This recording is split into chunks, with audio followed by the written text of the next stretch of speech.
Right, we welcome everyone tonight. We are going to call to order the October 11th, 2022 board meeting for Caledonia Community Schools. Could you please rise for the pledge?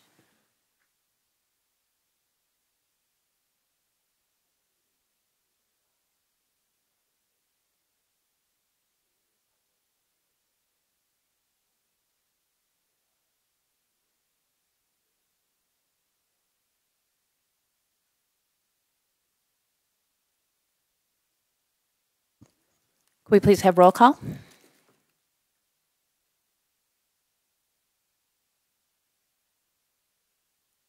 Asper here. Barbara Garcia. Here. Clement. Here.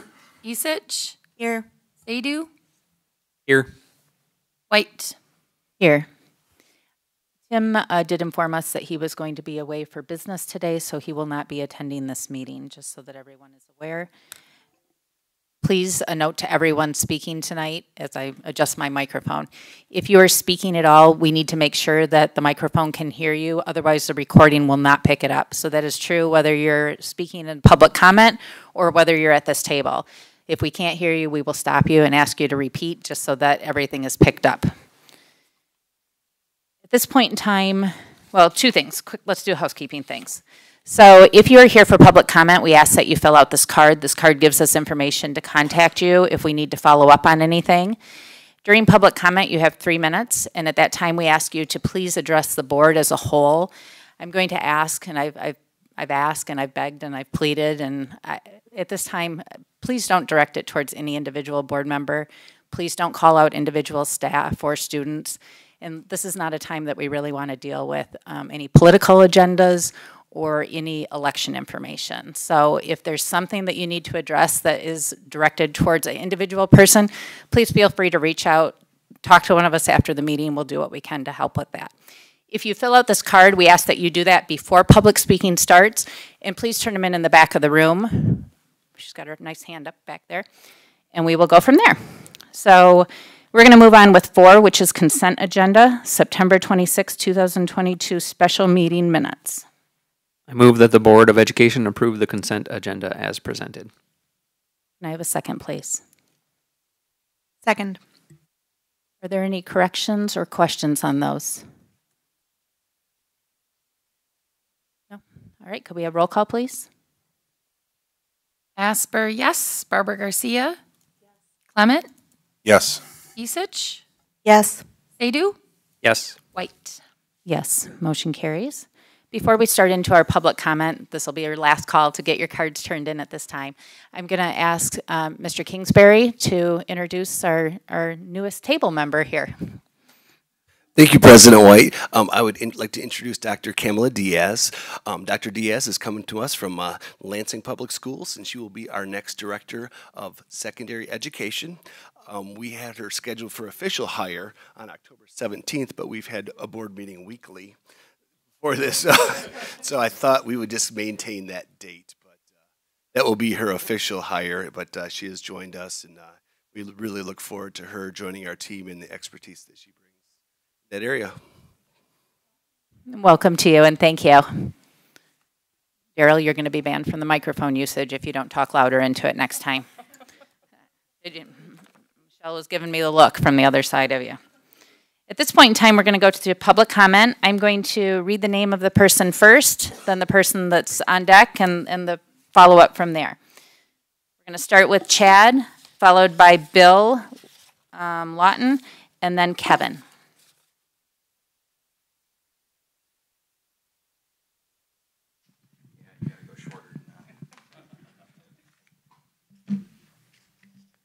Good evening, everybody. Thank you very much for holding another meeting. Upon the completion of the last board meeting, I felt the need to kind of share some of my thoughts with some of the community members via Facebook video. And that has since reached almost 2,000 people as of today. I feel it's important to note that just because there's been a lot of great conversations that have ensued, both on the forum itself, but also private messages.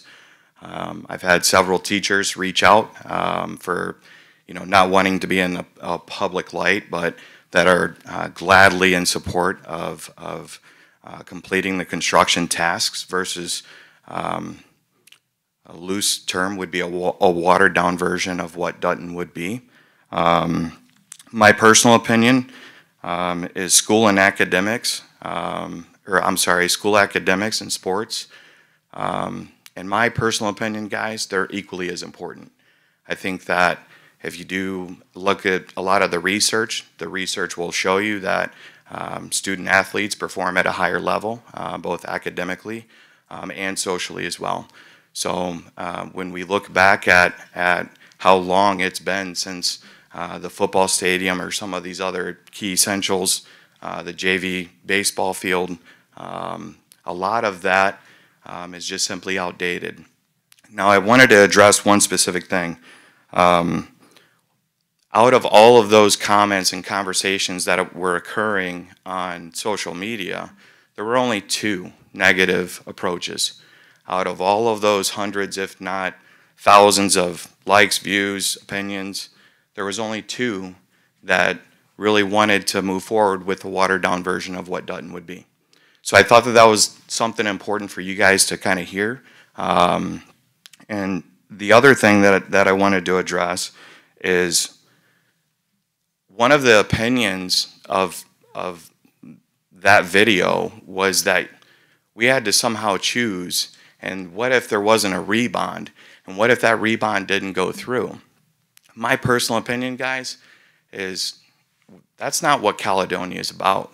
We need to improve our athletic facilities. We need to improve our academic facilities. We need to improve our security at our school systems. So to have the notion that we can't get the community behind us and move forward, I think that view is minimal in the grand scheme of the Caledonia community. I believe we as a community will stand and push unless people feel like their voices aren't being heard. Go ahead, you can please finish. I was done. Boom. Boom, you did it, you nailed it. Thank you. All right. Next we have Bill Lawton, followed by Kevin, and then Mallory.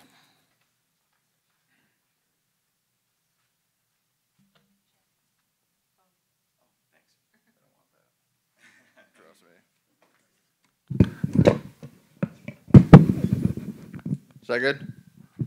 You're good? All right. My name's Bill Lawton.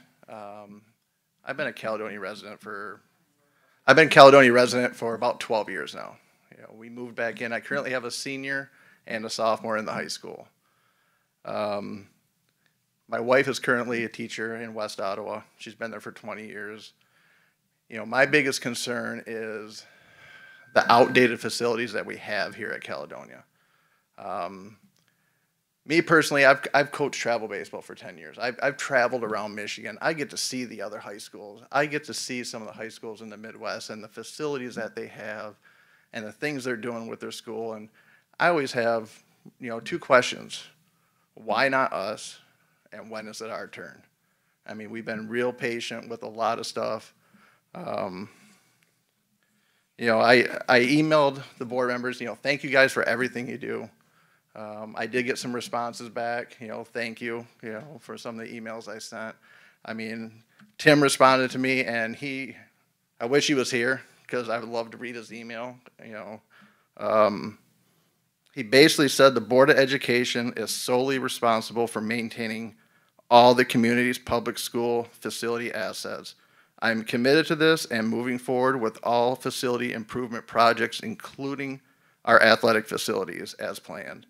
Honoring this commitment is essential to support an OK Red District's athletic program and the quality of Caledonia brand.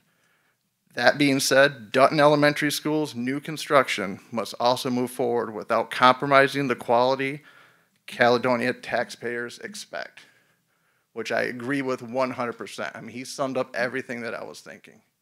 So that's all I got. Thank you. Thank you. Next we have Kevin, followed by Mallory, and then Kylie.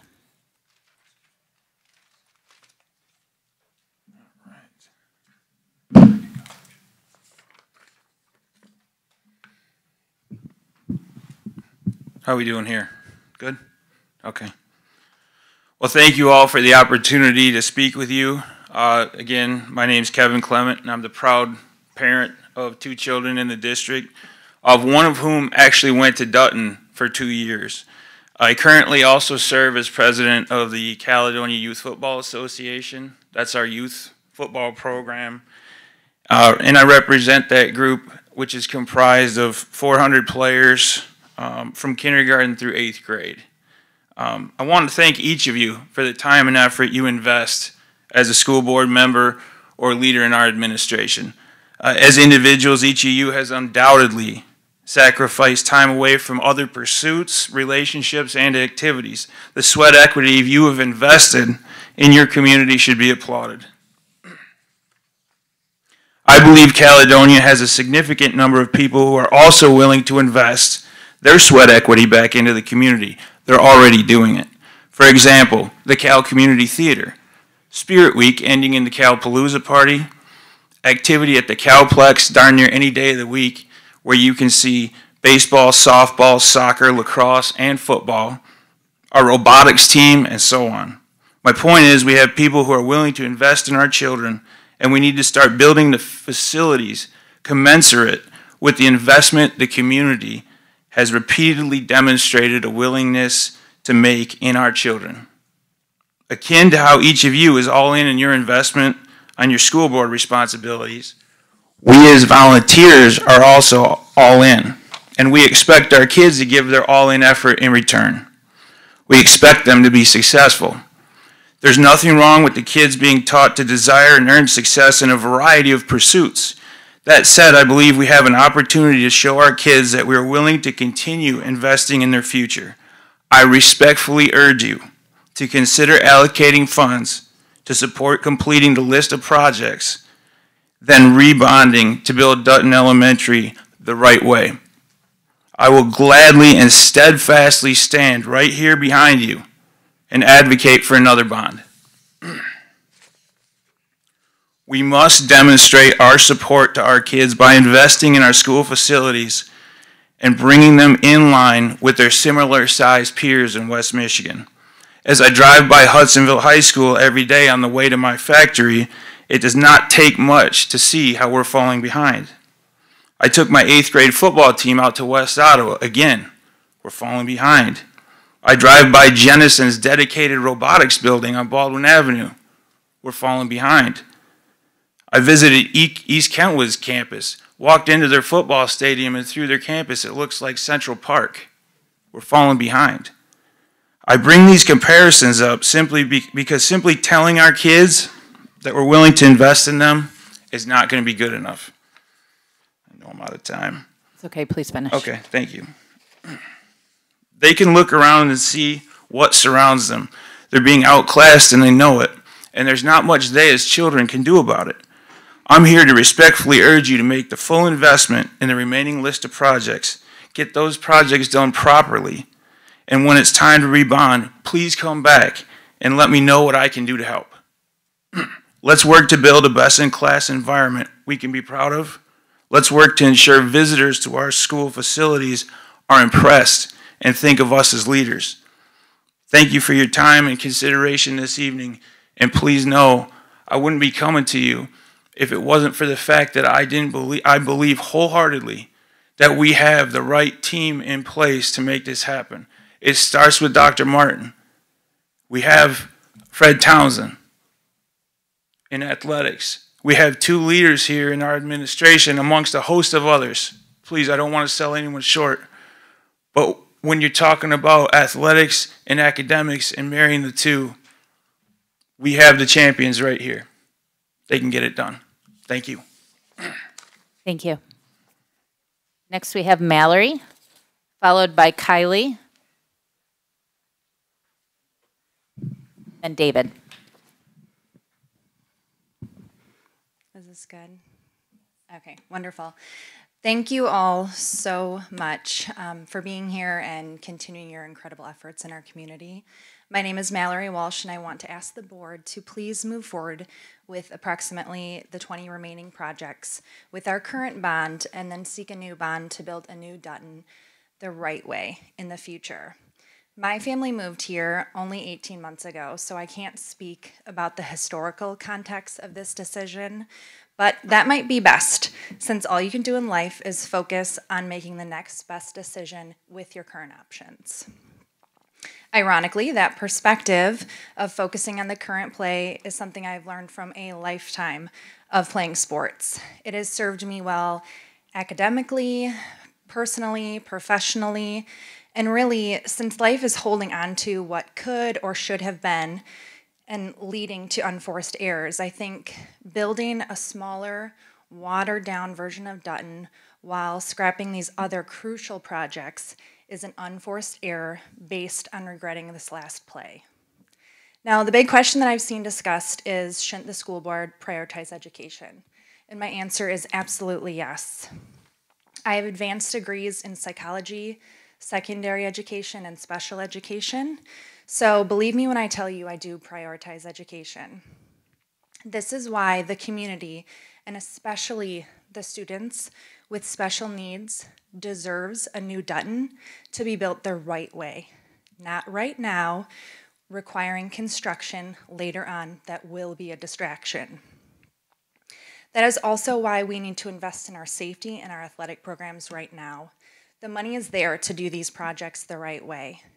Athletics are a crucial part of this community and the education of our youth. I could quote a million statistics about how student athletes are more likely to succeed in and out of the classroom, but anyone who has played a sport knows that those valuable lessons are what is driving your success today. And the simple fact is that this community is not supporting our student athletes in the way that they deserve with our current facilities. Lastly, I want to reiterate that we do need to build a new Dutton the right way, which does mean passing a new bond. Before becoming a full-time mom and volunteer, I ran a national nonprofit and I did a lot of fundraising.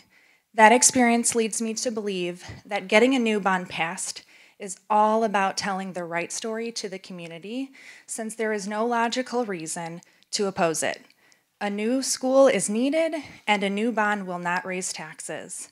Therefore, the only way that this fails is if we fail to communicate to the community, and I promise that I will help. I will help communicate that for you, for all of us, in any way that I can, and to ensure that we pass a new bond to build a new Dutton the right way. Thank you for your time. Thank you. Next, I have Kylie, followed by David. Hello, is this good? Tell me if I need to step back. No. So I didn't prepare anything but what's in my heart. And I did already email a lot of you guys and thank you all for your responses. Brittany, Marcy, Dr. Martin, I appreciate everyone. And as always, thank you for all you give and your volunteerism. You are all appreciated. But this is a difficult and tough time we are in for most families, for most businesses, and for a lot of schools. So one of the things I'd like to do is thank you. Thank you since Dr. Martin got in for what I feel has happened over Caledonia in the last 4 or 5 years, for the steps we've been trying to make to do things the right way, to make our facilities right, and for the transparency and communication that I feel has finally been coming. I grew up in Middleville. I went away to a lot of places. And when we chose to move here, we chose Caledonia over Middleville because of what we thought the athletic programs and opportunities were, the facilities, which maybe more back in the day, and where we saw growth going. I think one of my only negative compacts is how I feel I do see a lot of other people growing in maybe all the areas, and maybe we've been a little more limited. I would like to challenge you guys to, like everyone else, I feel like it's kind of been said, the projects we have left, I feel like, are small enough, besides the Dutton, that if we don't include them now, there's not, I'm going to feel as much of a chance to get those done and to get them done the right way. Where if we move Dutton to the side for later, I think we have a chance of getting community sport behind education. My friends, a lot of elementary people that I know who go to Dutton have similar the same thing, like, yes, we need a new Dutton. Yes, we need facilities.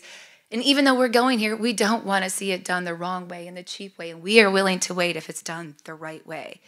So on all of that, I feel like with where we've going, as long as we continue that communication, as encouraging people, it's transparent, reminding people that you guys could have gone for the 120 million bond, and we could have gotten everything done right we needed. But because of the things before, it was the choice to be fiscally responsible and to be transparent that was made, that we're in the situation we are in, that I true-heartedly think we can get everyone behind doing the right thing in the next time.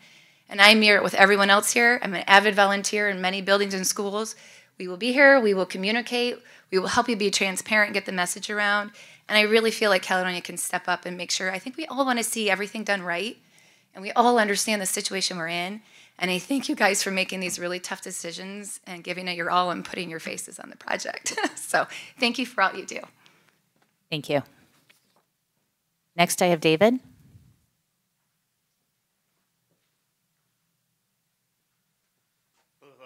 So I'm here on behalf of, last week there was a mention, excuse me, the last meeting there was a mention of what took my heart was the fact that there was mention of selling the Calplex. Inside that, people can look at the 30-minute mark, and there was an option of selling the Calplex out of the youth sports, right? And I hear a lot of people in here talking about the youth sports situation and how poor it is. It should be the opposite of the Calplex. The Calplex should be progressing further in phase 2. We're on phase 1, where we're having a hard time finding spots for these young athletes to practice as it is. To take that away from us is a shame. So I was really disappointed to hear that, to even hear it mentioned, to sell that. I don't know, obviously there's equipment there now. There's equipment there now doing the rec center. Could we bring that equipment over even just to flatten that property so we can use it? There's an option for that. We'll be moving dirt out of that place. Is there an option to move that dirt into the Calplex so we can move that and develop phase 2 of that? And I forget how it was mentioned. He almost said that it wasn't used by the school, but it was used by others. Others is the community. The others is us. And unfortunately, the way he worded that and the way it was said, it took me by surprise, and I was very disappointed to hear that. But like everything else in here, everybody's behind the sports. The sad thing about it is, if you looked on YouTube, because I follow this and I listen to it, you get 50 views, 60 views. Coach goes on Facebook, he's up 2,000 views already. Now the community wants to come out, and unfortunately we don't have a community that wants to get involved until the last moment. So I apologize for that portion of it, but I'm here on my behalf and hopefully the others, and hopefully people will step up. But thanks for your time, and hopefully you take that in consideration as well. Thank you. Thank you. Before we go any further, just so I heard a couple people make comments, and I just want to be clear. Typically, when you email, if you're looking for a district response or you email board members, Dr. Martin does take the role of being a representative for the district. So often you will get a response from him, even if it's something that's maybe a bigger district or a more specific related thing. As board president, I get to assign the little task of I get to represent the board. So often when there are board emails that go to each individual board member, it's very common to have one response that comes out from us as a board. So please don't ever believe that if you don't get a response from all 7 people that they aren't reading them or they aren't listening, because the conversations are happening amongst all of us before those emails go out to make sure that people are comfortable with the information that's being shared and that there's not questions from them. So I just want to make sure that everybody's on board there. At this time, we're going to go ahead and move to 6, which is our reports and information. We have our 2020 bond project update, and we have Dr. Martin, Mr. Hess, and Mr. Steiner here to help us along with all of this.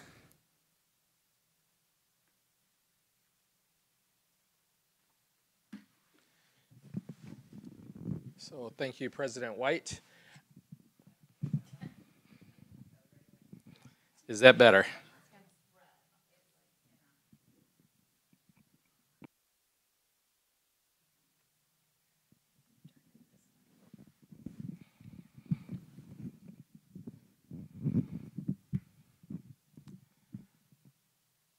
I liked it better, like being on that side, watching the people fool with this mic now that I'm here. Thank you, President White, Board of Education. We wanted to come back and follow up with some of the follow up on the presentation from the last board meeting, as well as some of the updated information and answers to questions. And at the same time, maybe kind of weed out some of the things based on our best interpretation of what we heard from board members. So I'm going to quickly begin and recap some of the slides that you've seen, and then there will be some new information before we turn it over to board for questions and deliberation. One is, this is what was previously presented, and basically what it indicates is from the time that we went out to do the work, which started in 2019 to determine what would be a bond, and got it passed in May of 2020, the costs have escalated by about 42% overall in the construction industry world. And if you can zero in on that chart, you will see right around the June of 20, we were coming, this was around the start of the pandemic. You can see things just kind of really went out of control and never really stopped. So overall, construction costs have gone up 42%. What's different about this slide as compared to last time is we had some old information on how much we had for bonding capacity in the school district. So a little bit after, I think we had a board member over a year or so ago ask us what our bonding capacity was. And based on when we went out for bond and what was considered left on the table, it was considerably less. As we have just gotten this information as of yesterday from PFM, who handled our original bond request, they have identified that we could go back for a bond of up to $125 million at the same 7 mills. So that it will be no additional tax or tax increase to the community. It would be more or less an extension at the same rate for $125 million. So that's significantly different than what it is today, what it was presented last time. Another piece that we want to just quickly recap is looking at the current cost of Dutton. And so what we did is looked at, this project started out as a $21 million project. Because we started to see the cost escalation, we actually moved everything up a year in advance to figure out, can we get things done earlier?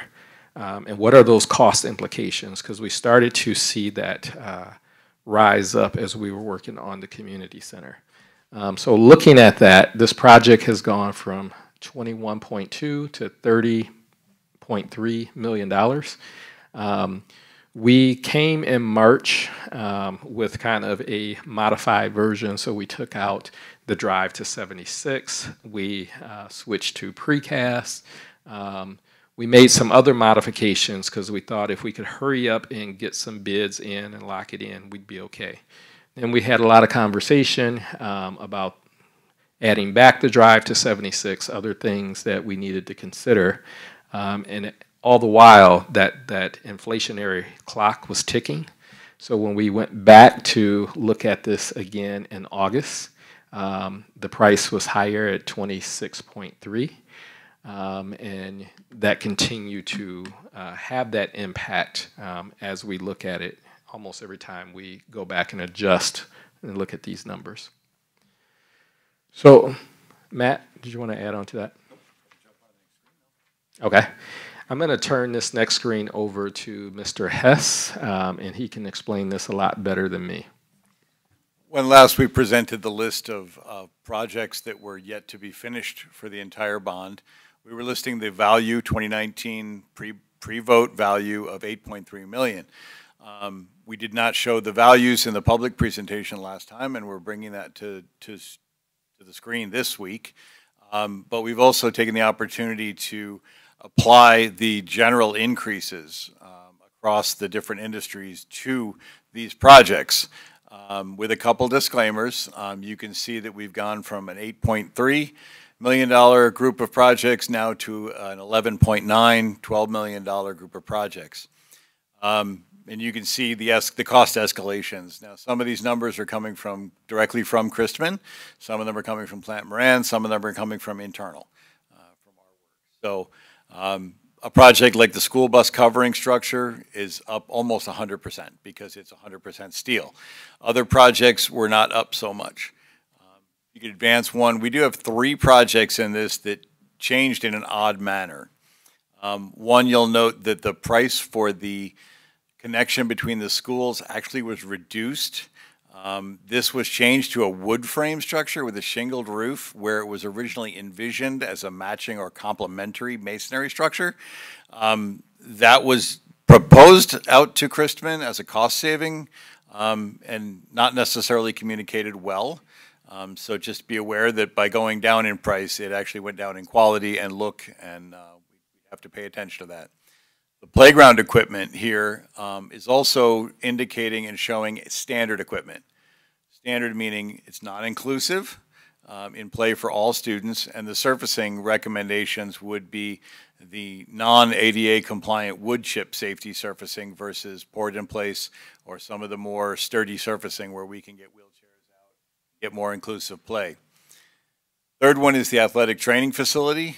Was originally envisioned with more features, including a indoor turf area, and again, a similar look to what the school looks like now, full block. The number you see represented is block and metal panel, and has a full rubber flooring versus any interior turf. So there are just some notes to that that we wanted to share to go along with those price changes that you see. Thank you.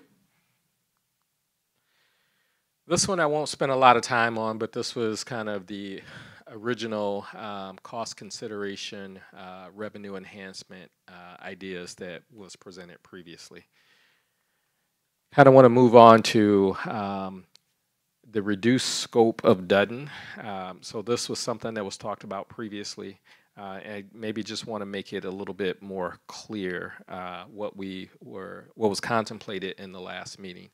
A reduced scope of Dutton is taking the drive away to 76. So originally thinking, just looking at how a lot of our buildings are constructed, it's kind of one way in and one way out, and it makes it problematic.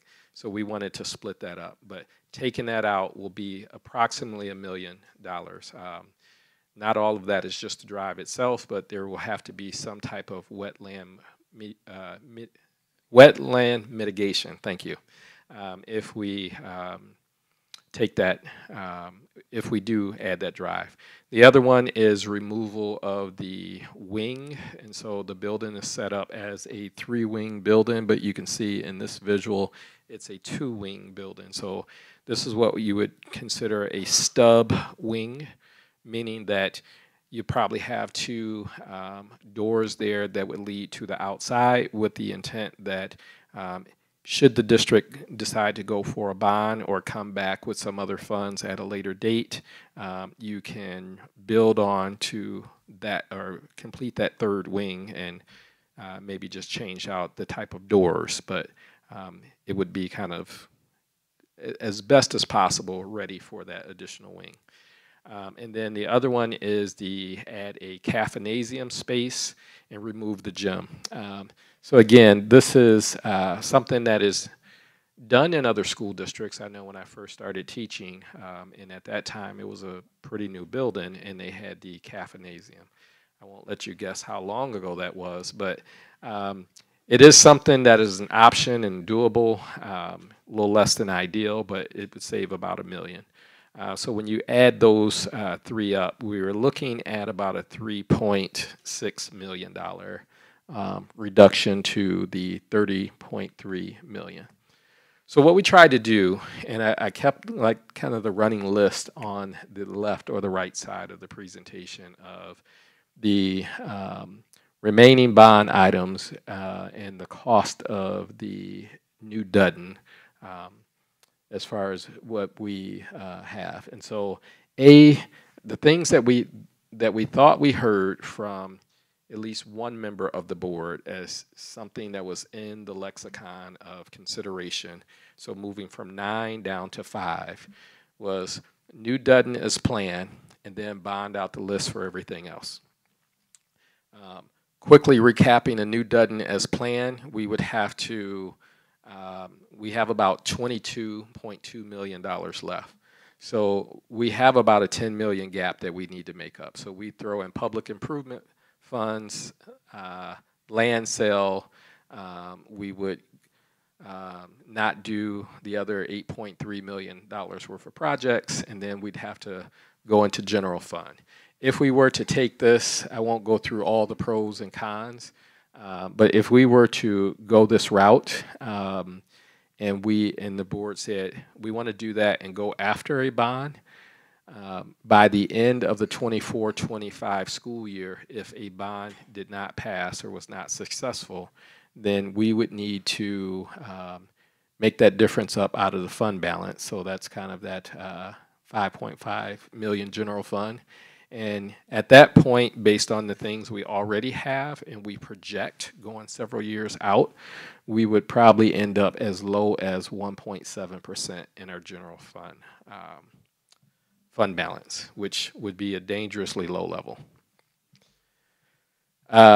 B is finish the list and bond for New Dudden.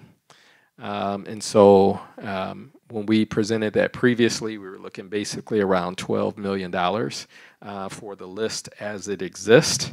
And I have to say with all of this, we have to definitely strongly say that all of this is estimates in a sense that until you go out for a bid, you receive bids, you accept bids, you can't really lock in those prices. But using that 40% cost escalator, if you will, you're looking at about $12 million worth of work, give or take. If you went out for a bond with this scenario, it would be to bond for a New Dudden and build it as planned originally. And because that would push the timeline back, you wouldn't find out until, let's say if you went in May, we'll know in May. If you went in August or November, you'll know in August or November. We pushed the timeline for completion of a New Dudden out on this to about 2026.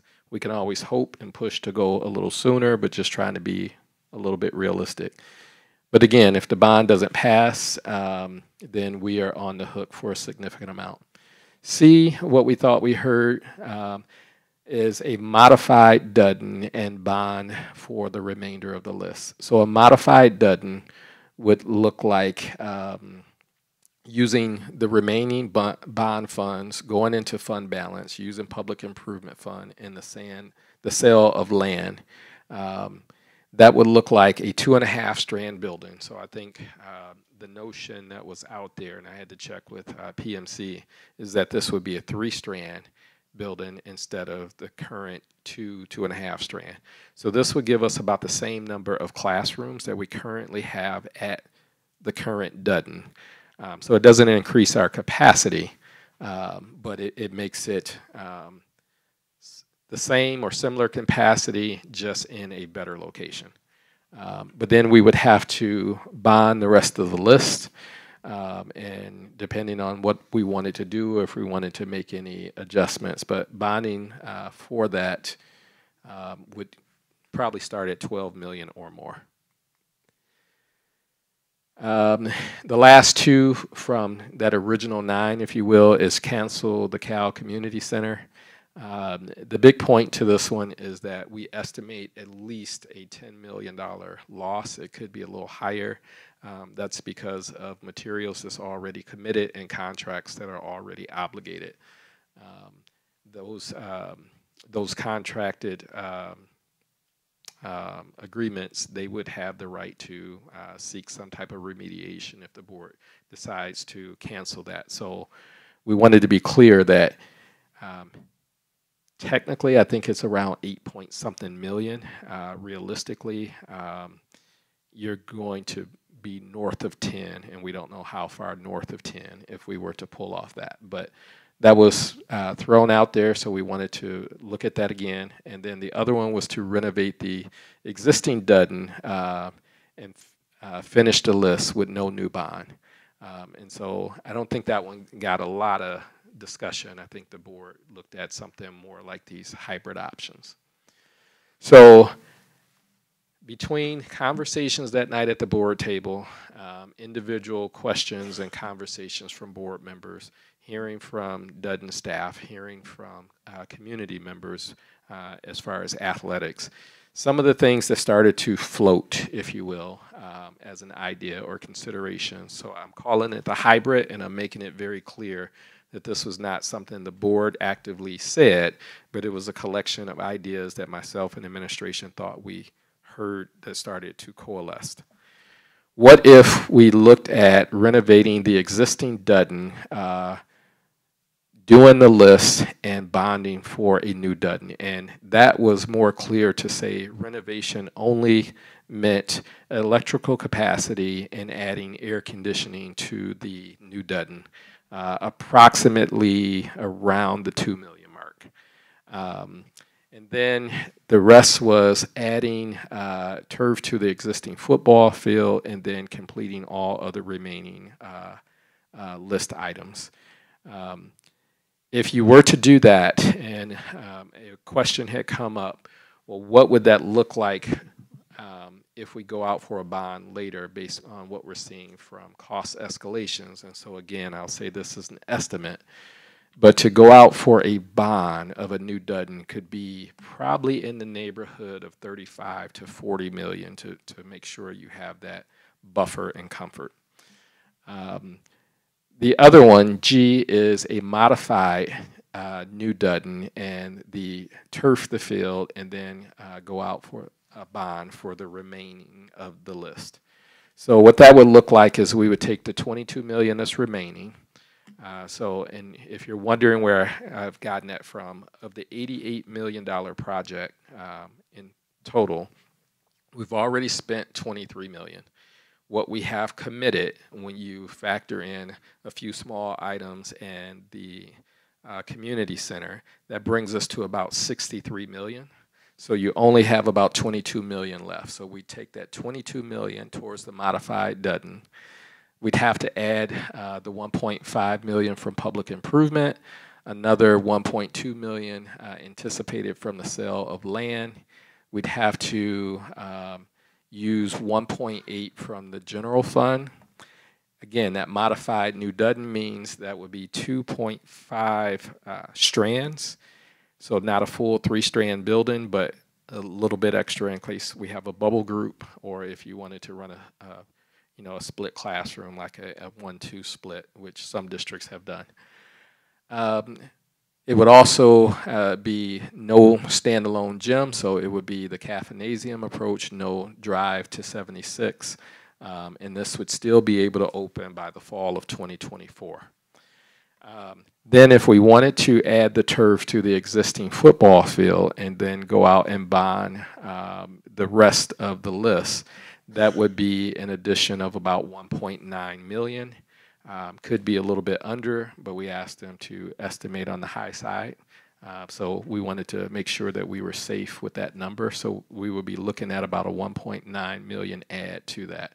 So if you bond for the rest of it, this is adding the additional classrooms to Dudden, to Cal-El. This is building the gym addition, the 76 entrance, and we anticipate that being completed 2028, probably in terms of the totality of everything. We would also, if the bond did not pass, then we would not do any of the additional items, and we would have about 3.7 million that we would have to get from the general fund. That would bring our total down to about 4.5% by the end of the 24-25 school year. Again, you see that big note that if the board decides that they want to go after a bond, because that was a question that came up after the meeting, our new capacity is up to 125 million at 0 mills. We do not see a bond anywhere near that number, but just wanted to make sure that we had the capacity to do so. That was a lot. So now we will open it up for questions and then conversation with the board. Before you ask your clarifying questions, I guess I'm not sure where this makes sense to interject it, so I'm going to interject it now, unless there's pushback on that. So Tim had sent a letter that he asked me to share with the board, so I'm going to go ahead and read it if that's Sure. okay at this time, just in case it plays into any questions or anything else that anybody might have. Sure. I want to thank the board for the opportunity to share personal comments concerning the bond project cost overages. We find ourselves today facing bond projects that we have been drastically impacted by supply chain issues, labor shortages, and most notably double-digit inflation. The board should consider a path that fulfills our commitment to complete all projects, including the current athletic field and new training facility, as well as the planned building improvements. We simply cannot fall behind on maintaining the community's assets. I would urge the board to move forward with developing the new Dutton property without compromising safety, size, or building materials, and on schedule. How might we achieve this? The proper tool to satisfy our current building projects, the new Dutton Community Center, and overcome the entire project shortfall is seeking the community's support in a supplemental bond. I would recommend the board not consider utilizing the fund balance savings while we face an estimated $2.2 million 2022-2023 operating loss. Thank you for permitting me to share my comments before the trustees and the community. Tim Morris, Treasurer. With that being said, we'll go ahead and we can take any questions that we have from board members at this time for Dr. Martin, or Just a couple of clarifying questions. So on slide 10, right, option G, you have the 1.8 million of general fund for the new Dutton. That would also apply on slide C. I think we chatted about it at the beginning of the meeting. I just wanted to make sure that it's clear for everybody. And that's an oversight on our part. Okay. So option C also includes that 1.8 million out of general fund. So just to be clear. Second question. Where is the 1.5 or the 1.2 land sale coming from? I know we had approved a $750,000 land sale. Where's the other 500-ish? So that would be the Egan property. The combination of the Egan property and the Patterson property would make up the 1.2. Okay, thank you. Julie? I believe it's, so if we go, you said that if we do all the other projects and then we go out for a bond for the new Dutton, it would possibly be completed in 2026. Yes. If we do the modified building to get it done right, we would have to wait till possibly 2028. So yes, if the modified, extra years. if the modified building,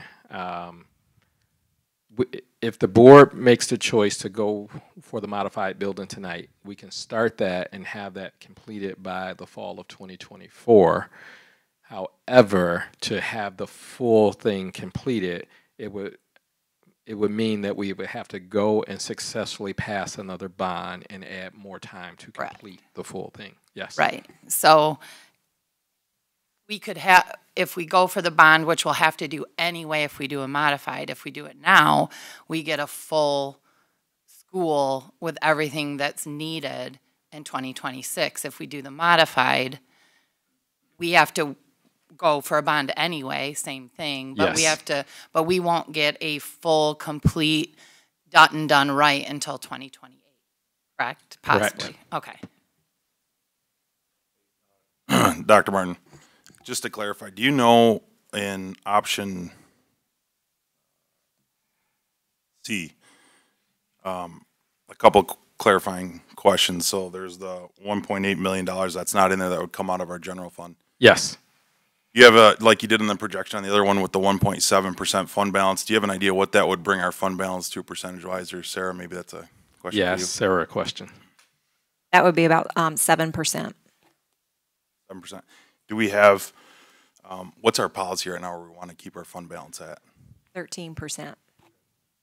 And then what percentage do we have to start taking out a loan to cover payroll? So there's not a necessary, About. but it is about like 13%. And then to follow up on that, just to clarify, could you talk a little bit about, before we get in this discussion, I guess first let me say, I want to make sure that people are in the community come to this presentation. We're going to post this, right, online? Mm-hmm. Yes.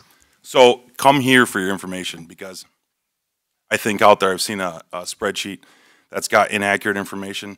You need to come here to get the facts. These are the updated numbers that we're working off of.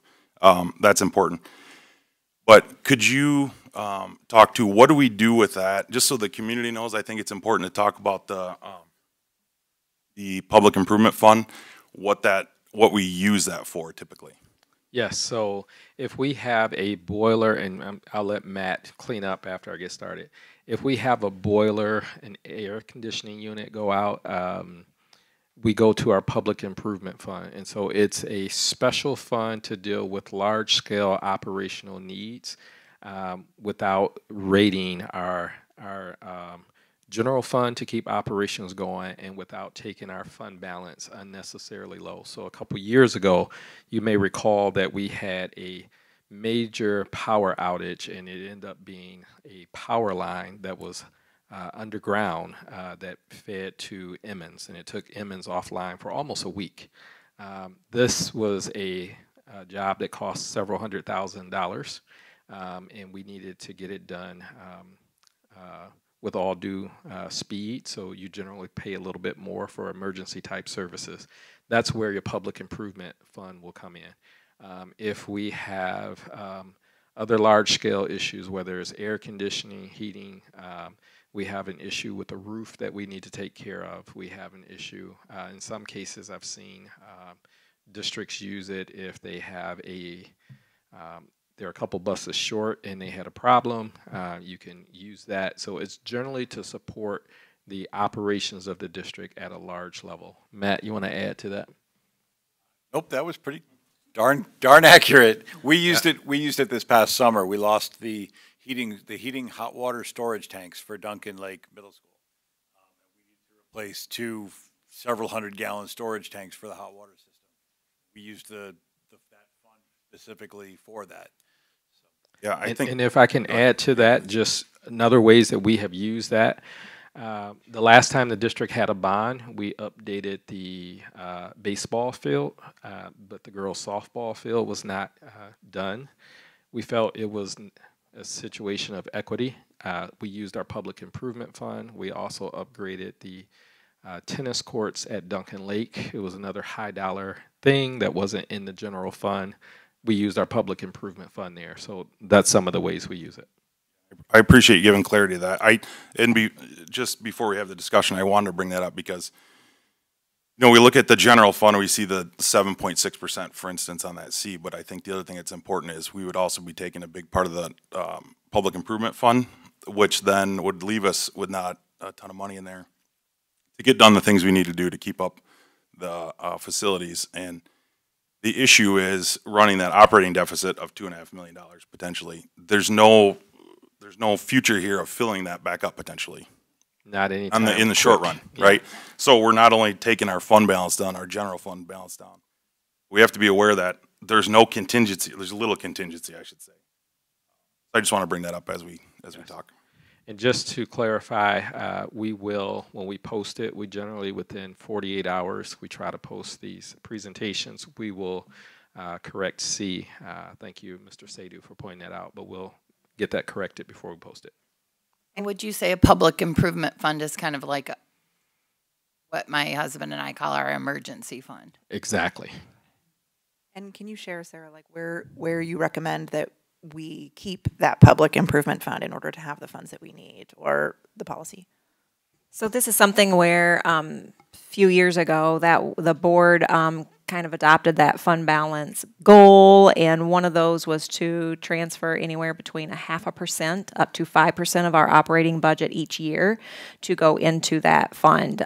We have not, like last year, we did not transfer anything. This past 21-22 year, we did transfer $650,000 into that, but it kind of varies by year and how our operating budget looks.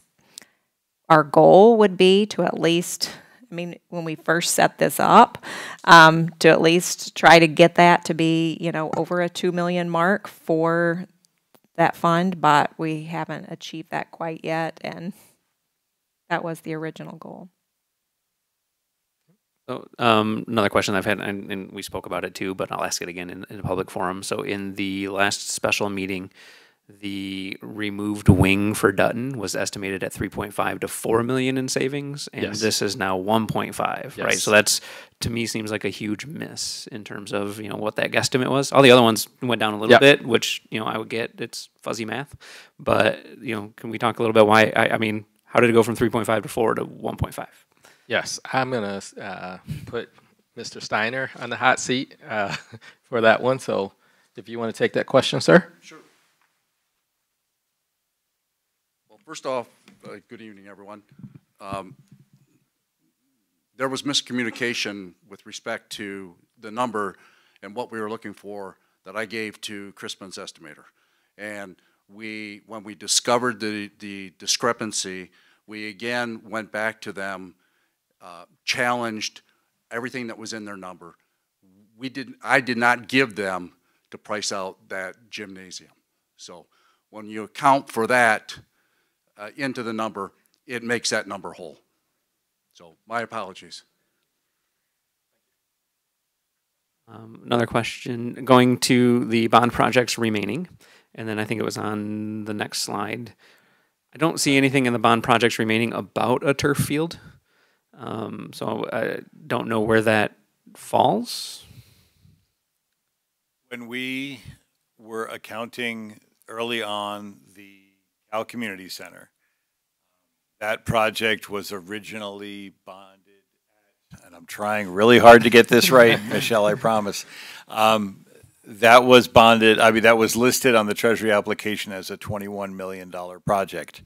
That swiftly, because it went from 37,000 square feet to 47,000 square feet, and a number of things that were added by the district and through to that project, that quickly ate the entire budget for that specific area.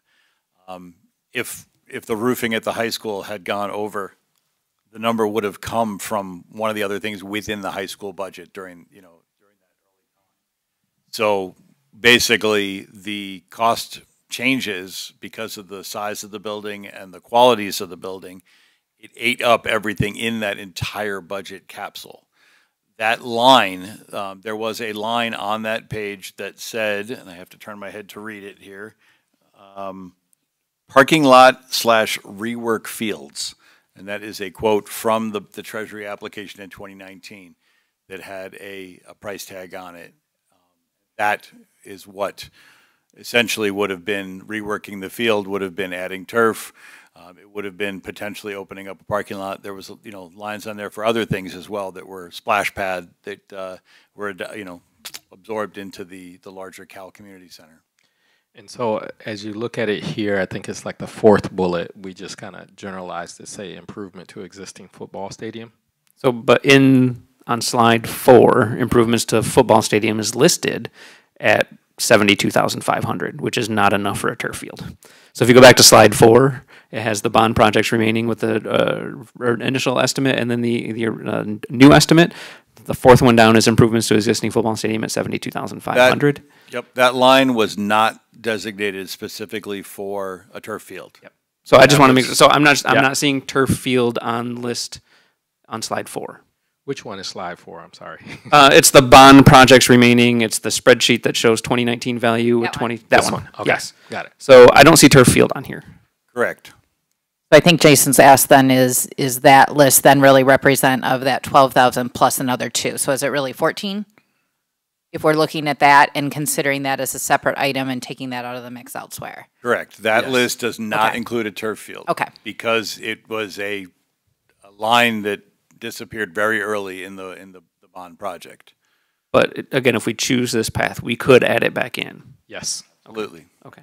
And then we could, if we choose this path, not do a wood structure and make the connecting thing more back the way it was. Correct. Correct. Okay. Do we have any of the estimates for that yet? Like, do we have enough capacity? I assume so with all of that. Would we have enough capacity to complete the turf field, to go back to using the brick structure to make it look like it matches?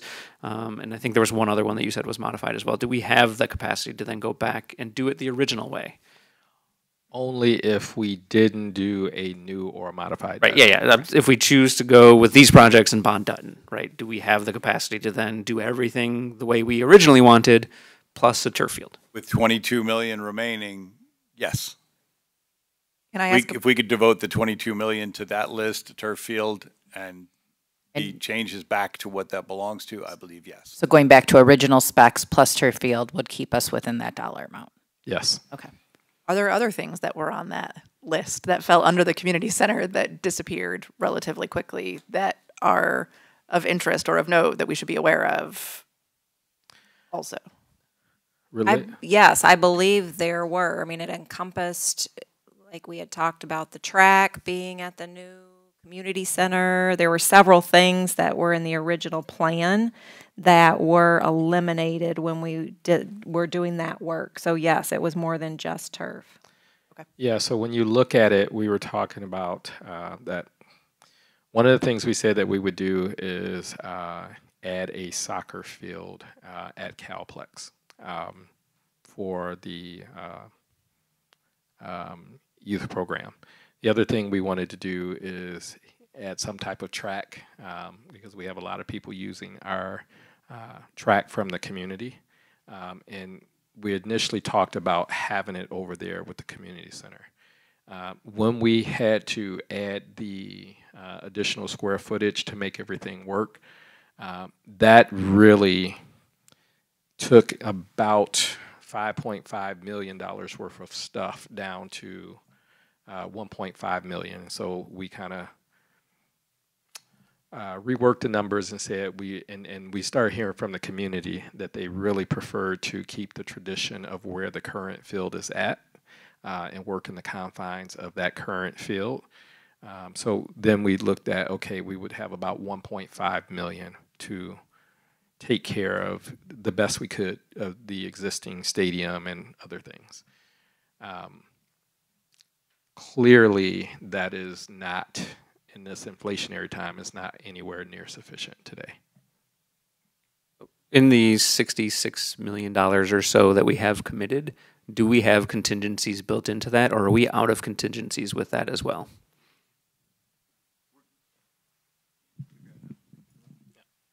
Within Calplex, we have both an owner contingency and a construction contingency, as well as the same numbers in for the new Dutton.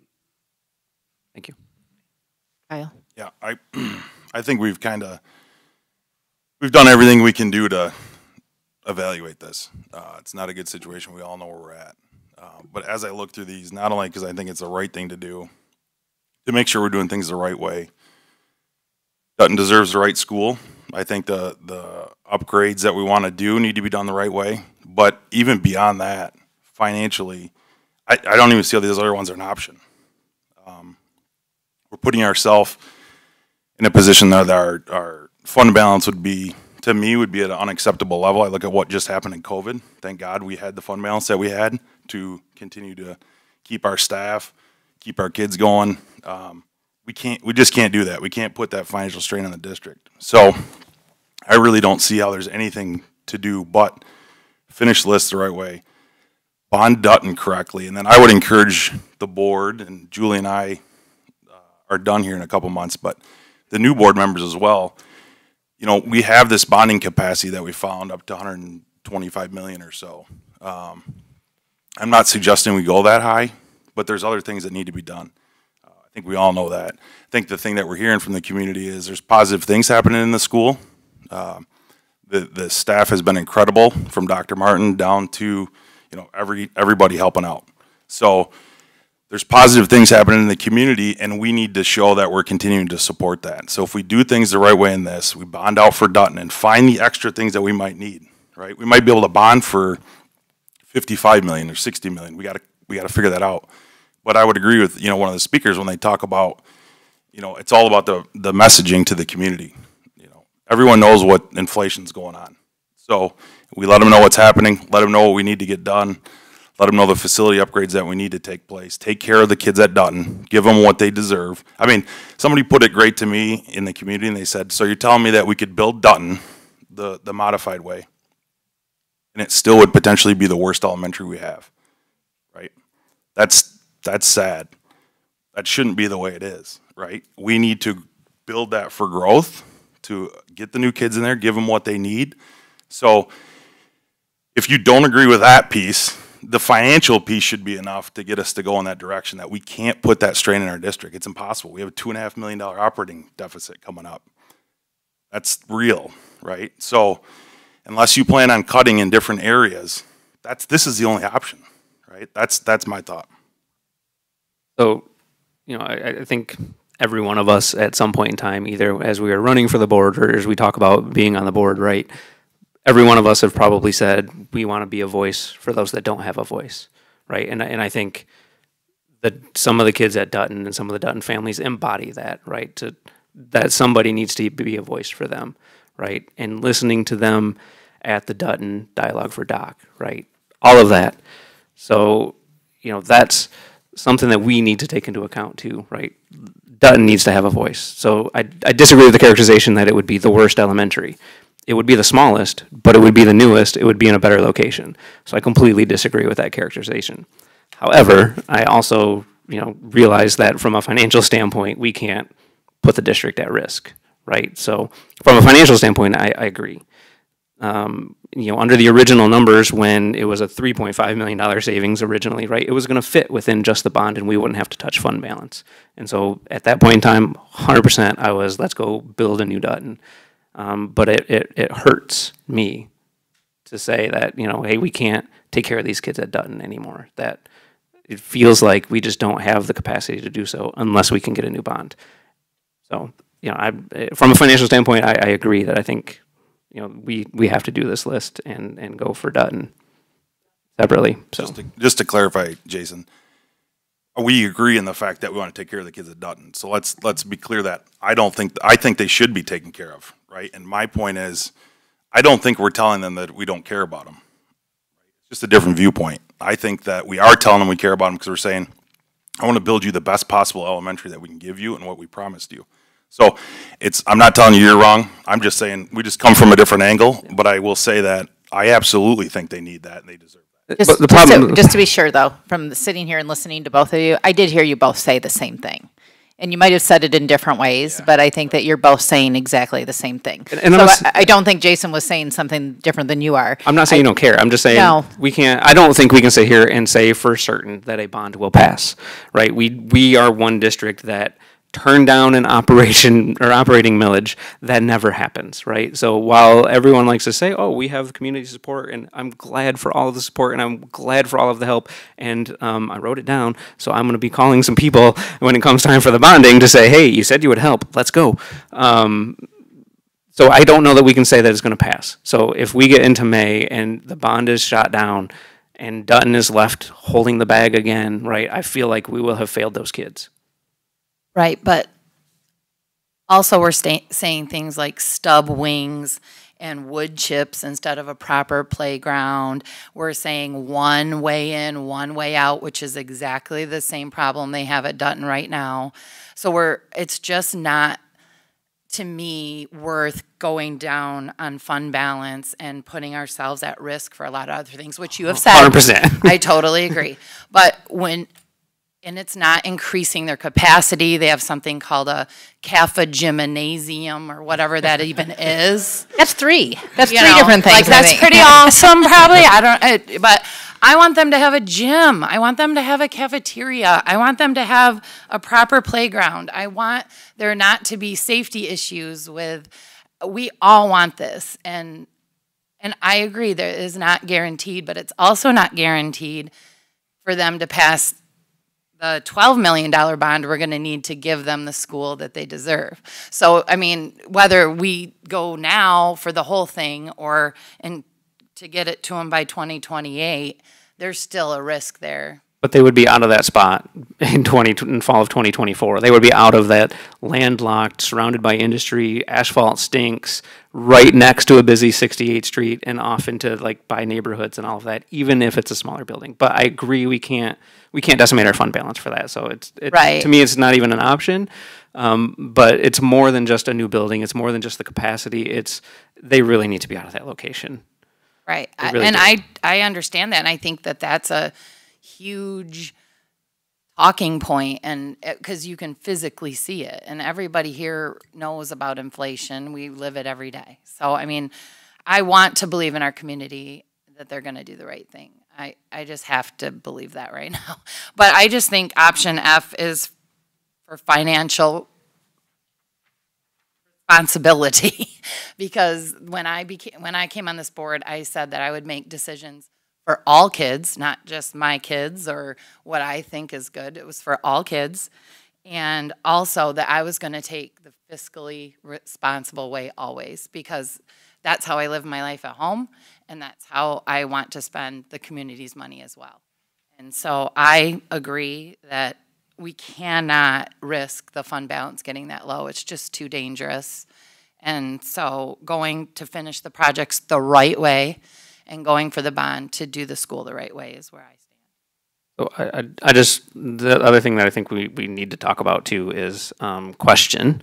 First is that if we do the list and then we go for a bond and then the bond doesn't pass, do we have time still to add AC to Dutton for the next fall? I would say yes. I will turn that over to Mr. Steiner and Mr. Hess, but the clarity on that is if we start working on the list.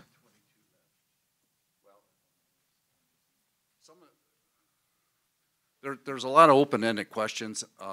We're faced with material delivery issues.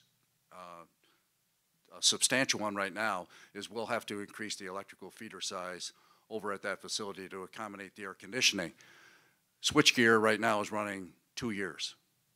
I think really, before we go that route, if we are going the route where Dutton stays untouched, and let me be very clear as a Dutton parent, this pains me to say this, so just give me a minute. If we are not going to touch them, I don't want to spend $2-3 million in something that we are not going to be able to recoup later. So I think we have to have a very honest conversation with Mr. Veach and with that building, you know, and communicate effectively with our parents about what we're doing and why. Because upgrading electrical and things in that building, as much as I want those kids to have that, does that even make sense to even talk about that or to spend money in that way? I mean, I think that we have to be very honest about that, because if we're talking about being, you know, in a financially responsible and fiscal way, as much as I want them to have that, we have to have that honest conversation. I understand. Okay. I guess let me just leave it with respect. If you're considering anything mechanical and electrical in this day and age, lead times are a huge concern. And whether or not we could guarantee that we could get air conditioning to you by 2024, that's questionable at this point. Could you also, one of the things we were talking about, and Jason and I actually had this discussion this morning, there was talk about if we did get that stuff, even if we could, it sounds like maybe timing's not even an issue. And there would be timing issues on moving things, but there was talk of repurposing some of that if we put it into Dutton. I hear you, Marcy, I don't know that. I'm not saying I want to do this. I'm just, as an option, if we did repurpose that so that we gave them the AC, could we get an idea how much value we were going to get out of that if we repurposed it? I mean, I would just be curious to know if we're getting 10 cents on the dollar or we're getting 90 cents on the dollar. I don't have that information, but we can run those numbers for you. I would appreciate that. Sure. Yeah. I don't know the numbers, but I will say that to add to that conversation, if in the course of building we need to move those AC units in January and the building's not going to be done till the next fall, that we go through another spring and summer without air conditioning. So there are logistical issues with that. It could be done, But you think it's not really an option, I Matt? really don't recommend that as an option, because like I said, in the course of building, if we need to move those units at the wrong time of year, they don't have air conditioning again, so. Yeah. Okay. I just don't think it doesn't sound like it's even something that's. And you're ripping them feasible or out with makes kids sense. in school. I mean, there's a 9/12 chance that you're going to rip them out with kids in school. But while it sounds ideal, and I think it makes everybody feel happy to say, oh, we can give them this in the meantime, we really can't give them that in the meantime. So that's why I wanted to clarify, because Julie was talking about option F, which was talking about doing some renovation to Dutton now, versus option A, or I'm sorry, not option A, option B, sorry. Thank you. I was reading the wrong list, which is wait for the bond. If the bond does not pass, then use some of that money to do some of these things at Dutton to make it as, whatever we could possibly do at that point. Yeah. So I didn't know it was a 2-year wait for Yeah. electrical. I think that makes sense, Jason, to me. The B, I mean, like you said, Marcy, you're more attached, obviously, with having kids go through there, but I think it kills everybody to have to do this. But there's just no way around it. I mean, unfortunately, we're where we are. I don't want anything to come out communicated as if you're throwing them a bone of some kind to make everybody happy, because let's just be realistic about it. That's not what's happening. And, I want to believe the people out there that say, oh, we'll be first in line, and that we're going to be there, and we're going to be the ones to, get this started, and we'll be there to support. I've seen a lot of bond projects, and I've seen a lot of voting, and I've seen the Operation Millage go down, and there's some of it that just is unexplainable. So and I think this last bond had like 45% of the population vote no. I mean, it wasn't like it was a huge 60, 70% voting yes. It was 45% voted no for that. So, in this day and age with inflation, I've talked to some people that are like, we already gave you 88 million. Why are you coming back for more money, right? So there's that sentiment. There's, the group that we had that opposed the operating millage. I mean, are they going to come out in full force and want to oppose this thing? And how much money are we going to spend to advertise all? So to me, it's a worst case scenario, right? That if we choose to go forward with the fiscally responsible way of let's use the money in the best way that we possibly can, as much as it pains me for the folks at Dutton and the kids at Dutton that I've talked to, to do that and then not to pass a bond is just going to be really bad. It is, and I think that that's important to know. And I mean, when we sign on to the board, we do sign on to represent all children, not just families that think like we do, all families, all kids, no matter where they're at. And we do sign on to be financially responsible. And that decision isn't easy, and it is hard, and you are leaving people, feeling like you're leaving people behind. And for the community, I mean, all we can do is our messaging. I think the other thing that all of us as board members need to take in mind, or to keep in mind, is we all want to see these things happen. We don't know how things change. Certainly our bonding capacity has gone up due to 2 Amazon buildings. We've got Coca-Cola. We've got, all of these things, which of course are all going on around Dutton. And so when we look at these things, I also know that we have a central office staff, and I look at Ms. DeVries, and she's not sitting there crying, which I'm thankful for. Mr. Hess is over there laughing right now at this moment, but there may be some anger later, and Dr. Martin's still trying to smile at me. So, at this moment, we're all okay, but what we're asking of this group of people, and Mr. Kingsbury sitting in front of us, and Mr. Steiner, this is huge. What we're asking of them from a time standpoint and what they've already got going on and running the district is huge. And I don't think that an August bond is a good idea. We have families that are on vacation. There's other things that are going on. Pushing out till November feels like it's too long. But trying to turn this around for a May bond, and what this takes from all of you, what we're asking from all of you, and to keep everything else going in the right direction, and needing the amount of community support that we would need to make this happen is huge. And I don't know that there's anybody here that can sit and I just don't want that underestimated, what we're asking here. Well, Sarah didn't run out the door, so that's a positive sign. Only because Daryl tied her ankle. Yeah, they're tied together over there. That's how this works. But I just don't. Katie, would you like to share anything at this moment?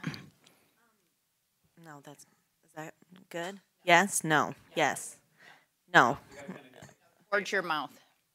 Michelle, Sorry. No, okay, so initially I was on the same page as Jason that we would want to go ahead with Dutton, but now seeing how much we would have to dip into the fund balance, my concern is that we would find ourselves in another position just before I got onto school board with those like teacher pre-layoff things. And I think that would be the worst thing possible. So now I feel like I'm dialing back because we want to keep our teachers here and paid well and wanting to stay here. So, I mean, I was on the same page, and I feel terrible because I don't want Dutton to feel like we've kind of turned our back on them. But if we are looking at any option that even does a watered down version, is going to find us in the position to have to let go some of our staff or something like that. That's a terrible spot for us to be in. I think it's important too, maybe you can mention, because I think for community members that maybe don't understand the way school finance works. Yes. You know, the school finance is goofy as all can be. And, you know, if you put it all in perspective, and I'll throw out a range, and if districts are spending, let's say, 85-ish to 92% of their budgets go to staffing alone, okay? So when you then stop and put in perspective as a community member how tiny that percentage is left that's covering everything else other than staffing, you can understand why districts are always in a position of needing to bond or to set up sinking funds and the other things. Now, obviously, we've talked about a sinking fund before. Sinking funds would be in a position of automatically increasing our taxes, and it certainly wouldn't give us any amount of money that we need to do anything that we're talking about right now. That's really more of how we use our public improvement fund, except for it's extra tax money. And I don't know, I mean, if there's anything that you would like to share just for perspective that give people an understanding, because I do think it's confusing, because I think people think, we pay our tax dollars towards this. Businesses feel like they pay their tax dollars with this. But the way the money comes in and what it has to be spent for, I think, is what's confusing. Yeah, so I'll kind of speak about our situation, but public education or how it works in general. And you are correct, depending on your district, the size of your district, where you allocate your dollars. General 85%, sometimes it's a little less, most of the time it's a little bit more. Of every single dollar we get in goes to people's paycheck and salary. We are a people-centric business, unlike maybe doing things in corporate America. With that being said, sometimes when we get to very large dollars amount, and I can speak in large districts, small districts, and literally this happened in the past, you get people saying, well, you know, if we turn the air conditioning up a little bit so it's not as cool, or turn the heat down, or if we buy a little less paper, these things. But when the numbers are really large and you're talking millions, and so I'll give you a real life example. In another district, we had to either go into fund balance at a significant level, or we had to lay off staffing if we didn't make some decisions. And we really coalesced around, well, if you can cut back 5% or, you know, here and 3% there, what will we save? In that particular case, we said, okay, because we needed like 4 or 5 million. Smaller district, we said, okay, let's just eliminate all of our transportation department. We're not paying any drivers to transport. You know, it was whatever it was, 1.3 million. Let's eliminate our athletics. We don't need to do football, basketball. We don't need to do anything. Band, opera, all of these things. And we won't have lights and air conditioning. That's part of that 15%. So you can only go so far before it's going to come back to having to go to staffing. And it's only one or two ways. You're either going to start laying off staff, or you're going to be asking staff to give up financial concessions. Because to properly run a district, if we have a, you know, after the kids eat lunch, we don't ask the teachers to go in there and grab a mop and a broom and clean up for the next group of kids. We have the custodians come in. To keep the buildings properly light, you know, the lights on, the heat working, the AC going, the grass cut. That's part of that 15%. So you are right in a sense that unlike any other private business, the lion's share of every single dollar we get goes right back into someone's paycheck. And so if you have to go at a large scalpel with that last 15%, you're talking about decimating your daily operations. And you will hear from the staff as well as the community about the loss of other opportunities, whether we don't have programs, we don't have clubs, we don't have books for our kids, we don't have, we can't keep the grass cut, it goes on and on. So that's probably not the most technically savvy way of explaining it, but from a layman's term, when you are looking at numbers this large, if we were to go into fund balance, the board is going to have one or two choices: to go down to a dangerously low fund balance level, or at some point between now and 2025, we will be coming back with more than likely some proposals to make some significant reductions. Because the one thing that we were able to do with a healthy fund balance is most districts across the state, and certainly the Kent County area was not any different. The immediate first full year after COVID, we saw a significant loss of students. The second year, we thought we saw some people coming back, and 3 days prior to, we had a mask mandate K6, and we saw people who were on the rolls who never showed up. So this is the first time that we're starting to recover some of our students, but we were able to maintain current operations and even use ESSER funds to add more support in the last 2 years and not go after staffing. I will tell you that that is not sustainable, not for the long-term future. So if we go deep into bond, we would be coming back, I believe, within the next year or two, saying that we have to start making some staffing reduction, because you're not going to get those numbers out of the remaining 15%. Thank you. And we are a people business, and we appreciate our staff, and we do not want to see cuts in any of those ways. So I do think that it's important that we protect that for that reason, but I do think it's also important messaging for the community to understand why, why does it function this way? And that is why. And to keep it in context, if you look at Dutton alone, there we go. I'm not a mathematician, but that is basically a $9 million increase. If you look at 15% of a $60 million budget, that comes out to about $9 million. So if we just say, oh, we're going to handle this in one fell swoop, we would completely have to liquidate all of our fund balance. So we're not going to get there without having a strong probability of making some premature adjustments to staff. If we don't go at our fund balance in this way, then what we do is handle some things through attrition. People retire, they find new jobs, we figure things out and adjust as we go. And I don't think that we're going to see, while we may have increased by 40%, I don't think any of us can be foolish enough to think it's ever going to drop by 40% again. There will be things that, maybe stabilize some, and we'll see some fluctuation, but we're never going to go back to where we were. Okay. Just from another question from a timing standpoint, right? So if it sounds like we're building towards a consensus of, completing the list and then bonding for Dutton.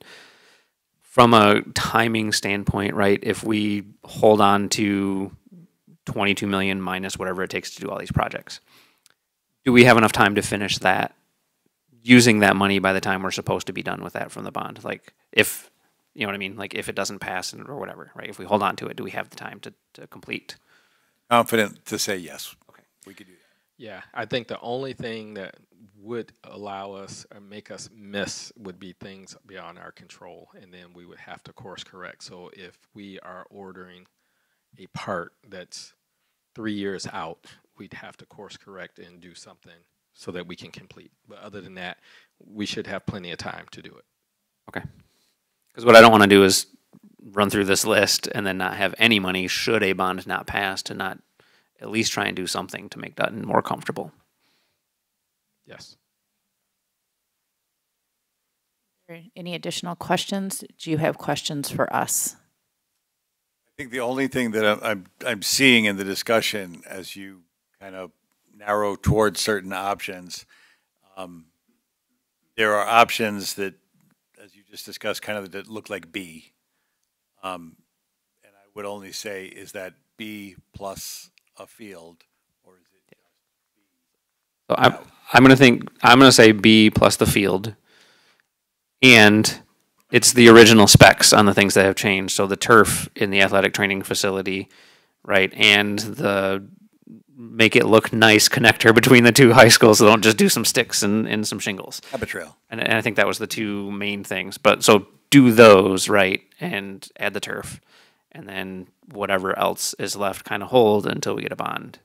I do have a question about the playground. So when we go back to the original list of the extra 15 items, I realize somebody threw out 20, but I've only counted 15 every time I've counted them somewhere on there. But 15, on the 15 projects, then the ones where they talk about the playgrounds, and when we talked about the, will they all go back to being the ADA compliant playgrounds? I want to verify. There was, in the playground listing, there were playground improvements at 3 elementary schools. Mm-hmm. We had a set amount that we were going to use there. We were aiming to use that amount toward compliant, inclusive play structures. Don't know that we'll be able to get new full giant play structures, but we will seek to add elements and flooring, surfacing that are compliant and inclusive. Okay, I would That's like a to see personal those. goal. Yes, and I would like to see those at all elementaries. So as we're upgrading, and certainly if you can keep us apprised on how that looks and the changes, cost in those, just so that we know what's going on there. That's a personal goal of mine. Perfect. Where I go. Thank you.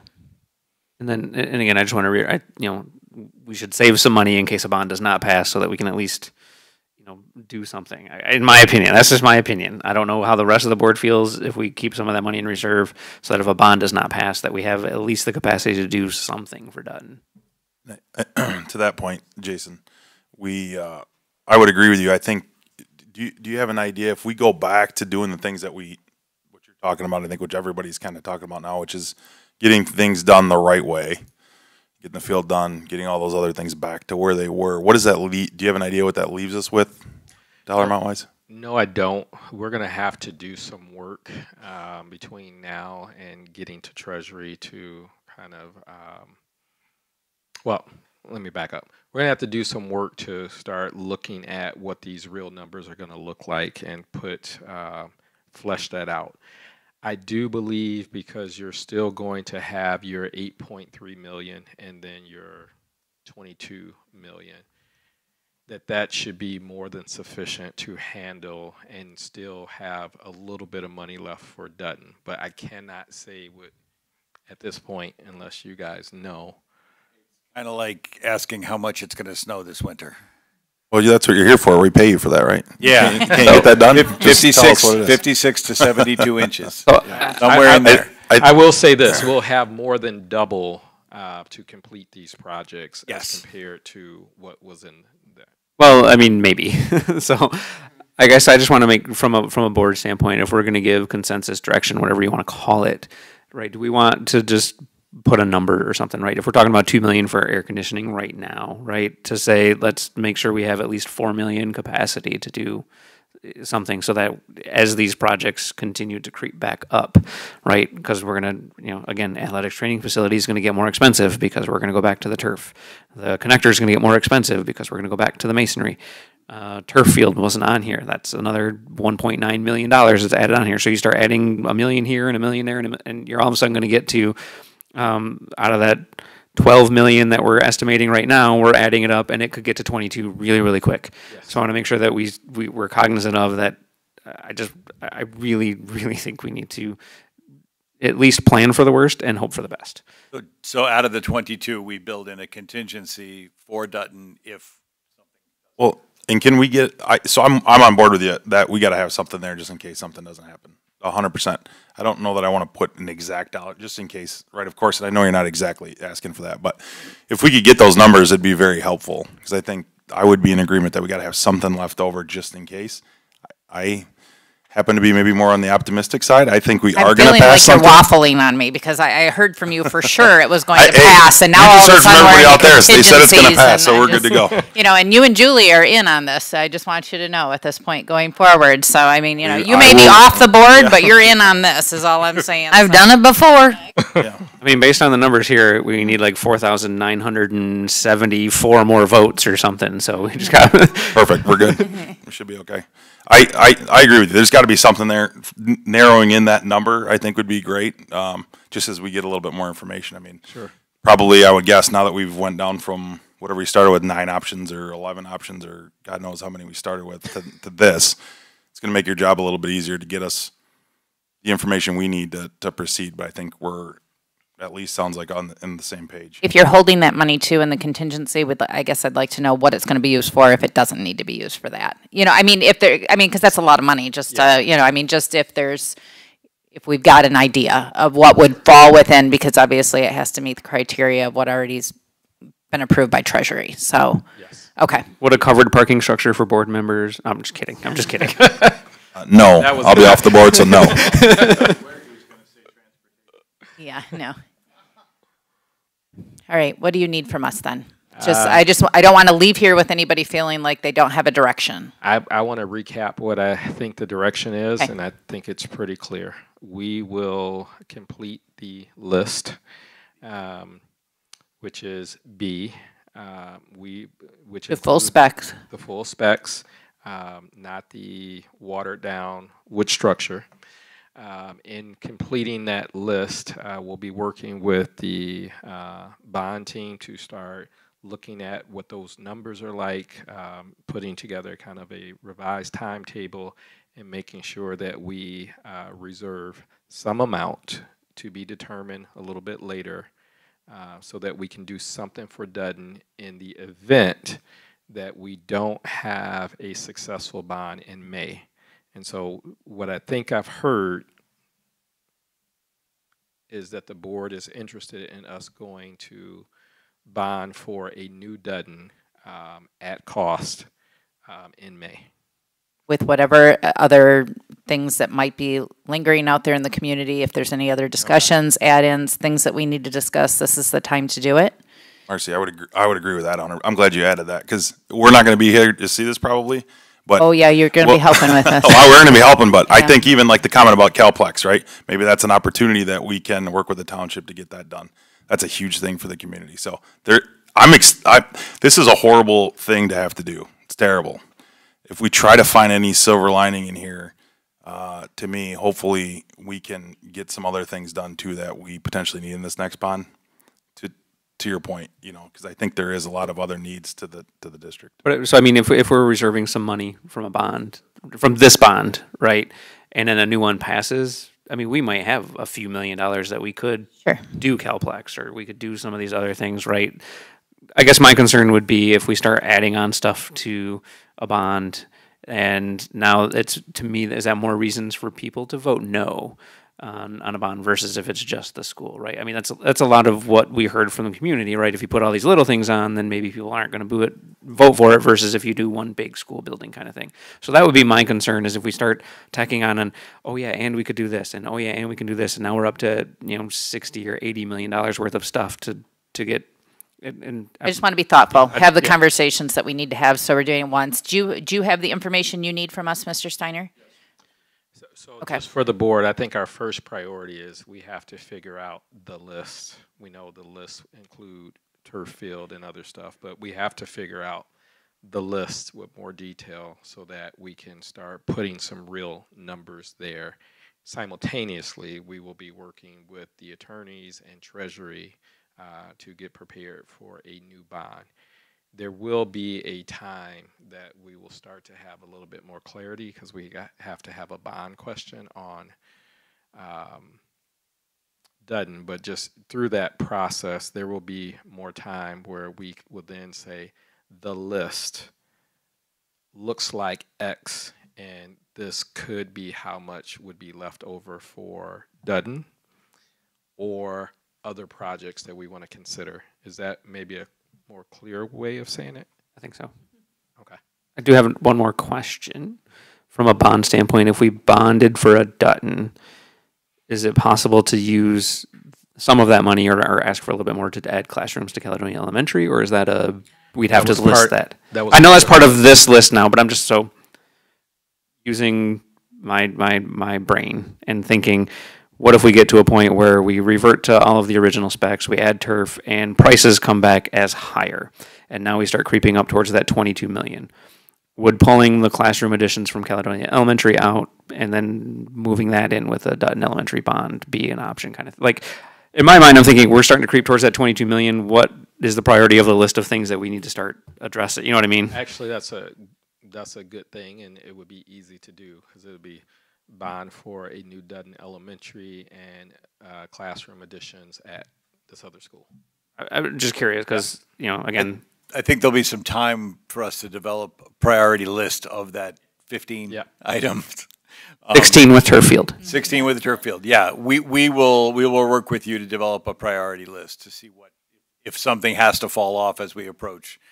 If we start getting near the 22, yeah, that's perfectly appropriate to do that. We're never going to get all those 15 done in one summer. Why not? What else do you do? I'm kidding, totally kidding. Wow, man. Go ahead, Julie. Also, have to be careful about. In your microphone, please. Thank you. Sorry. I agree with you, Jason. But I also don't want to give people an excuse not to vote for the bond either. Because if you say, I don't want it optically to look like we have this slush fund to improve Dutton, it has to be, and this sounds terrible because it's not what I want, like you said, Marcy.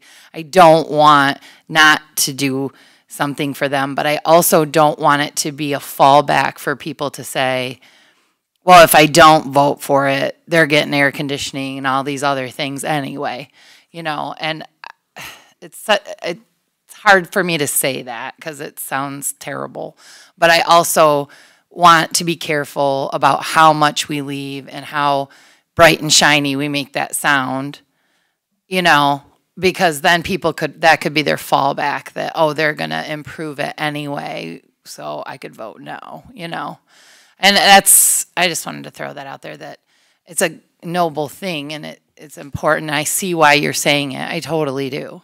I just want to be careful to not make it an excuse for someone to vote no, because they're going to get this and that anyway. Which is why I think it's important that whatever that number is, that money is earmarked for something else, or there's a plan to use that, that is a need. So, all right. Are there any other questions from board members? Oh, just a thanks to you all, the administration. This is going to be, like you said, a huge undertaking. So you sit here and have to do all the work now. So unfortunately, but thanks for everything. I did just want to say that I appreciate the work that you guys put into this today. I think that seeing the numbers helped us to get to a decision today. I'm supportive of that. I want to say that out loud, although it hurts my heart to have our nationally ranked Blue Ribbon School waiting. So I want to say that out loud too. Yes. And I want to say that the folks who said that they want to be first in line to vote, we don't need you in line to vote. We need you to help us spread this message that we need this. So yeah, we need you in line, but please come back to more than just today, because I think you can hear us, and we heard you too. Like, we do want that support. We're going to need that help because we want to get it all done. We want everything to be the best for, just like you heard, all of the students in our district. So I just wanted to say thank you. And we look forward to having you along on the ride with us. Thank you. Good. Katie, Julie, anybody? Everybody good? All right. Anything more from us? No, just thank you to the board for providing this clarity. I'm sorry that we even have to have this discussion, because this was not ideal for anyone, and I think I told you from the very beginning, we are bringing you a whole lot of options, and none of them are good options. And you know, we don't, you know, we pride ourselves on doing the very best for our school community. I know Dudden is something important to all of us, including me, because quite honestly, you know, they have every reason to pack it in and not do good, but they have done a phenomenal job with the right attitude. So you can trust from us that we will do everything in our power to make this a successful bond campaign. And we will be calling on people because we will need some support. I think that would be a very poor showing on our community if we did everything else and left probably some of the children that's dealing with the biggest challenges, and we didn't step up as a community to move forward. So please understand that we understand the gravity of what the decision that we've come to tonight. We will do everything we can to put our best foot forward as we move forward, and just thank you again for the clarity. So that's all I have. Thank you. At this time, this is something we don't normally do, but we did put it on the agenda twice today in case that there was any additional public comment at this time. I realize that nobody would have filled out a card, but if there is somebody that needs to make public comment, I do have that available at this time. All right, thank you. Before we adjourn, we're going to tell Mr. Sadu a great big happy birthday. This is the way he's chosen to spend his birthday. So happy birthday, Jason. Happy birthday. Thank you. I wouldn't have it. I wouldn't want to be anywhere else. Well, you know, I was going to offer to. I think that was a lie, and I was going to offer to sing, but we're going to let that one go for now. So, but anyway, thank you for the commitment for all of you to be here. Thank you, Mr. Steiner, for joining us as well. Thank you, community. At this time, I will have a motion to adjourn, please. I'll motion. Second? I'll second. Second by Jason. All in favor, say aye. Aye. Any opposed?